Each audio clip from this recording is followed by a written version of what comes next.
Hai, Assalamualaikum semua. Selamat datang ke channel saya yang tak seberapanya ini. Kepada mereka yang telah lama subscribe channel ni, terima kasih banyak-banyak atas kesetiaan anda. Dan kepada mereka yang baru sampai ke channel ni ataupun ke video ni, selamat datang. Dan datanglah sini, kita berkongsi-kongsi cerita kan. So hari ni saya masih lagi nak bercerita tentang baby. Hari tu kita dah cerita pasal perkara-perkara yang buatkan saya panik lah bila waktu menjaga baby ni. Dan salah satu daripada perkara tersebut adalah tangisan dia yang selalu buat kita panik. Korang ada tak bila rasa panik dengan baby ni, korang buat benda-benda yang macam merepek? Sebab kita dah tak tentu hala kan. Macam saya adalah satu malam kalau tak silap, dia nak susu. Mungkin saya tak sedar awal, masa dia gerak-gerak baru sedar tu, saya sedar tu dia dah menangis. So hari ni kita nak bercerita apa yang kita buat waktu panik lah. Antara benda-benda yang orang kata lucu ataupun benda-benda yang tak sepatutnya buat, ya Allah kau buat lagi tambah kerja kau, macam tu. So satu malam ni dia menangis bila dia nak susu. Saya pun macam biasalah keluar buat susu dalam keadaan tergesa-gesa lah, panik kan. Masa tu baru-baru. Kalau sekarang tu dia nangis, as long as dia okay, saya biar je lah sekejap. Tapi masa tu kalau boleh tak nak dia nangis langsung. Sebenarnya tak boleh lah tak nangis langsung, sebab itu macam di luar kebiasaan. Sebab tangisan tu adalah komunikasi baby. So apa yang saya buat malam tu, saya dah buat susu tau. Saya dah buat susu. Biasalah, macam biasa kita buat susu ni, kita letak air panas ataupun air suam dulu. Lepas tu kita baru letak susu. So saya letak air panas, lepas tu saya campur sedikit dengan air masak. Lepas tu saya letak susu. Bila saya dah letak susu tu, panik punya pasal, saya tak tahulah apa masalah saya. Panik plus mengantuk lah kot. Bila saya panik dan mengantuk tu, saya ambil botol susu yang saya dah masukkan susu tu, saya tuang dia ke atas meja. Terus saya jadi segar bugar. Dah satu kerja pula nak kena mengelak meja kan. So saya tak adalah lap beria, letak je lah tisu ke apa, kain dulu. Lepas tu baru lepas saya tell baby dah menyusu tu, barulah saya bersihkan.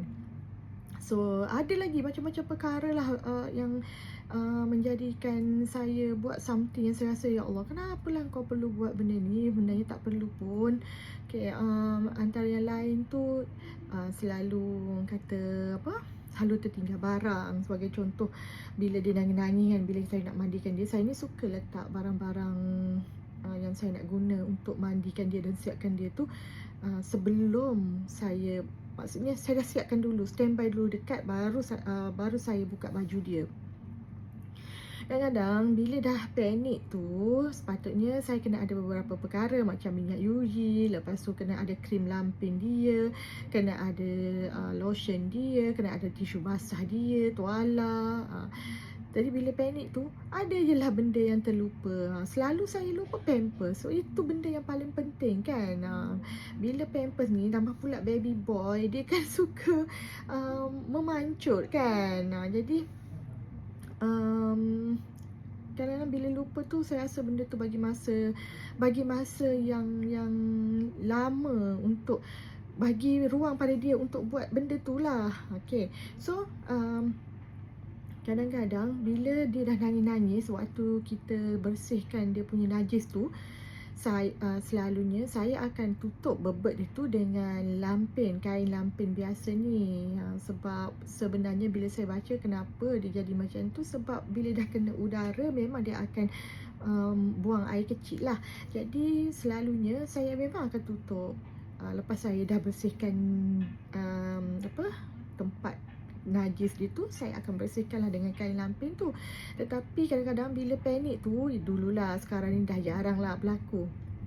Bila dia dah panik, bila saya dah panik, bila dia nangis tu, kadang-kadang saya lupa nak tutup.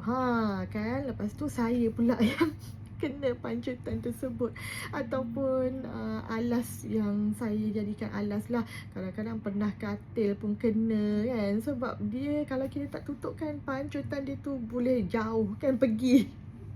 Pernahlah saya basuh cadar disebabkan kecuaian saya tu. Yelah, kita nak kata kecuaian dia ke kesilapan dia, tak boleh dah, dia memang baby kan. Jadi kecuaian kita lah, disebabkan kecuaian saya pernah basuh comforter dengan cadar tu. Sebab was-was kan. Apa lagi lagi satu yang saya paling bengang sekali tu, saya suka kalau dia mengamuk-ngamuk, dia nangis-nangis tu, saya selalu lupa nak ambil dia punya shower gel dia. Bila mandi-mandi kan dalam bilik air, lepas tu tiba time nak sabun tu, ya Allah, tak ada pula shower gel tu. Dah terpaksa kita kena bawa dia sekali untuk ambil kan. Sebab takkanlah kita tinggal baby dalam bathtub tu kan. Jadi benda lain pula. So korang mami-mami yang dekat luar tu, apa yang korang buat apabila korang panik disebabkan oleh baby ni? Jomlah kongsi sama-sama apa yang korang buat. Perkara yang korang rasa, ya Allah, kenapalah aku ni, sepatutnya tak perlu kot buat benda ni. Oh ya, lagi satu. Bila saya mandikan dia tu, kadang bila dia dah nangis-nangis tu, kita rasa macam, apa aku nak buat, apa aku nak buat. Kadang-kadang dia punya pancutan tu kena baju kita. Dah satu hal pula, nak kena selamatkan dia dulu, nak kena bersihkan dia sekejap, lepas tu kita nak tukar baju. Saya suka tukar baju dulu, baru saya teruskan mandikan dia tu. So kalau ada apa-apa lagi yang korang rasa, bukan korang rasa lah, yang korang buat waktu korang panik, waktu menjaga baby ni, bolehlah share dekat kolom komentar. Ataupun ada tajuk-tajuk lain yang kita nak sembangkan, bolehlah bagi cadangan dekat kolom komentar tersebut. So jangan lupa subscribe, like, komen dan share. Jumpa lagi di video yang akan datang. Assalamualaikum warahmatullahi wabarakatuh.